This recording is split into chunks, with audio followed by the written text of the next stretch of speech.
Hello everyone, welcome to the channel and soul नमस्ते to all of you. आज हम बात करने वाले हैं रिलेशनशिप्स के बारे में कि हमारे रिलेशनशिप्स कैसे रहने वाले हैं in the month of November. क्या कॉशन जोन होना चाहिए to deal with the relationships.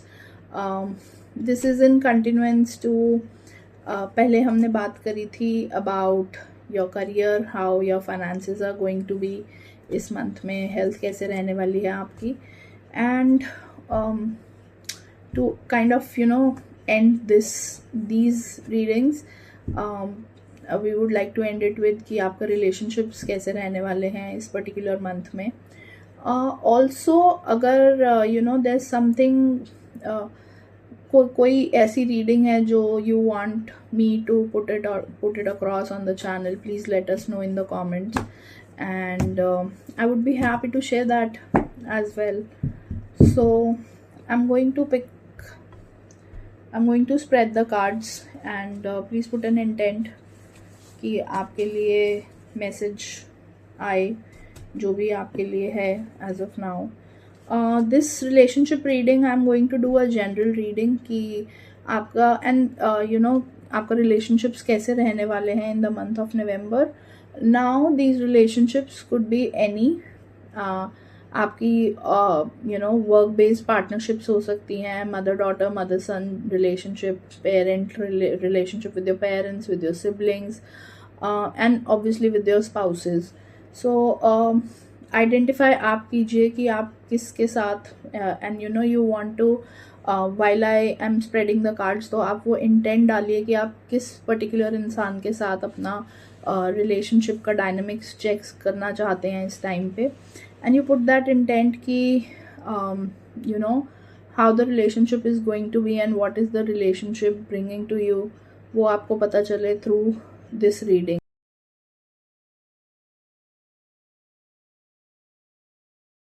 Okay, so I have spread the cards and taken out the cards.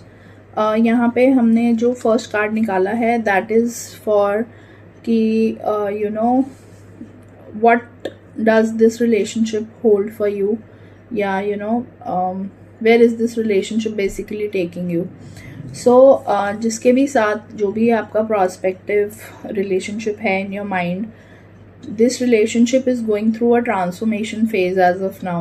मतलब हो सकता है आपको बहुत ज़्यादा ऐसा लग रहा हो कि रिलेशनशिप वैसा है ही नहीं जैसा आपने स्टार्टिंग में, या थ्रू द ईयर्स अगर हम and I am looking at a relationship जहाँ पे अच्छे खासे you spend time together, good 5, 7 और 10 ईयर्स मिनिमम हो चुके हैं रिलेशनशिप्स में एक साथ रहते हुए. तो those relationships are going through a major transformation time जहाँ पे आपको ऐसा लग रहा है कि मे बी आपसे आपके हाथ से छूट रहा है वो रिलेशनशिप, या फिर the other person is not trying to understand you. This is one aspect. Okay, यहाँ पे जो हम 3 कार्ड्स निकालने वाले हैं, फर्स्ट इज कि where is the relationship right now. The second is how is it taking place, like how can you make it better, and last is the guidance on कि आपको क्या करना चाहिए उसको बेटर बनाने के लिए.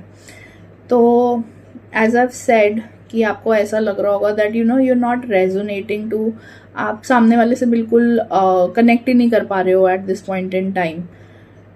But the thing is कि जो इसका आउटकम है रिलेशनशिप का, that is in itself is speaking a lot about कि बहुत ज़्यादा ना आपने अपने थॉट प्रोसेस को रोका हुआ है. आप you are choosing not to see the truth.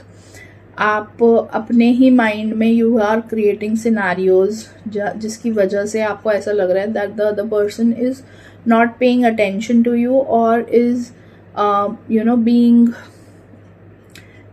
the other person is being very careless about you.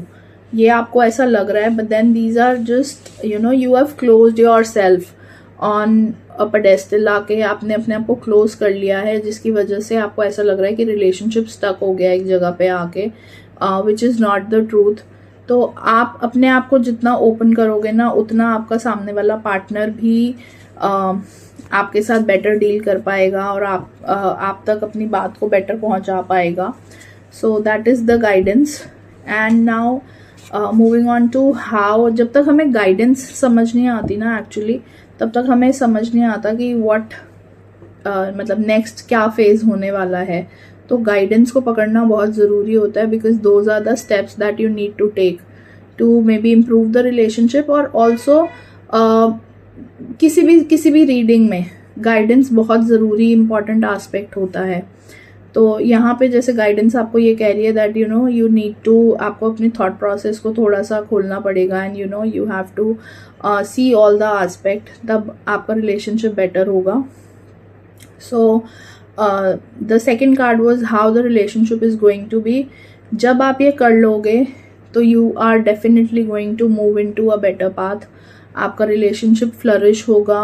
And as I have said, क्योंकि ये ट्रांसफॉर्मेशन है, तो transformation you know is not only कि the other person is going through a change phased. आपके अंदर भी कुछ changes आ रहे हैं, आप भी कुछ चीज़ों को बेटर असिमिलेट कर पा रहे हैं अपने अंदर, एंड यू आर अंडरस्टैंडिंग कि यू नो हर बारी वक्त जो है ना वो एक जैसा नहीं चलता, तो आपको कहीं ना कहीं कुछ ना कुछ चेंज करते रहना पड़ता है. तो once you're able to do that, आपका relationship is going to flourish. It is going to give you all sorts of satisfaction and all sorts of जो भी आपने expect किया है ना, in terms of emotional security, in terms of you know the other person being there for you, and in terms of material success as well. आपको सब कुछ मिलेगा. So please look at it from that point of view, and it is definitely going to be a good time once that transformation phase is over. So please do not forget, that will be for the day, and please do not forget to like, share and subscribe the video. Thank you so much.